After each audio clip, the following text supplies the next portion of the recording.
my name's Alison, CEO of UBalances Solutions. Today I'd like to talk to you a bit around having difficult conversations, or sometimes we call them uncomfortable conversations, and how important it is to have them early on.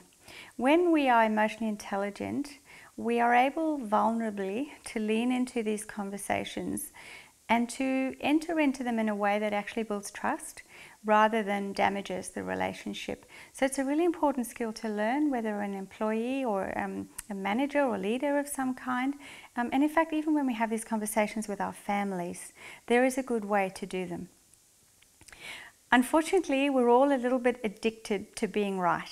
And we know from the neurochemistry at play in conversations that when we enter into the conversation very positionally and we start using language which is blaming or judging or trying to direct the conversation in such a way that we want to prove the other person wrong, that it often doesn't land up very well, doesn't end very well.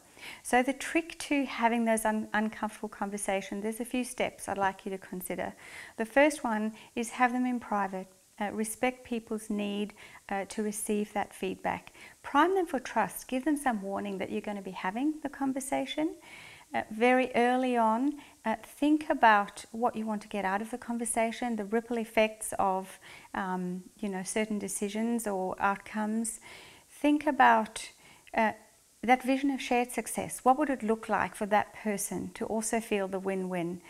And when you go into the conversation, invite them to share, what would a good outcome look like for them, and start asking those kind of open, those questions which you genuinely don't know the answer, and have a few up your sleeve. Ask them to reflect on how they see the situation. What would a good outcome look like for them? What would be the options that they can see going forward? Let me step inside your thinking and see what you think about this, and then hear what they've got to say without judgment.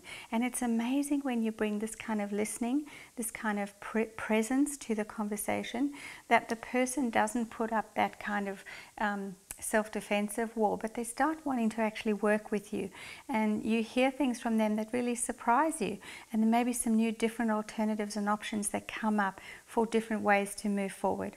Once you decide on one or two ways to move forward that you've both co-created in a way, negotiate with them. Is it okay if I check in with you in a little while about how this goes? I commit that this is what I'll do, and this is what you've committed you will do, and it's people's own solutions to the problem. We're not sort of dictating what our solution is, and in that kind of mutual way we can move forward towards that picture of shared success. And it's a lovely way of building trust, and a lovely way of bringing that sort of open-mindedness to our difficult and uncomfortable conversations.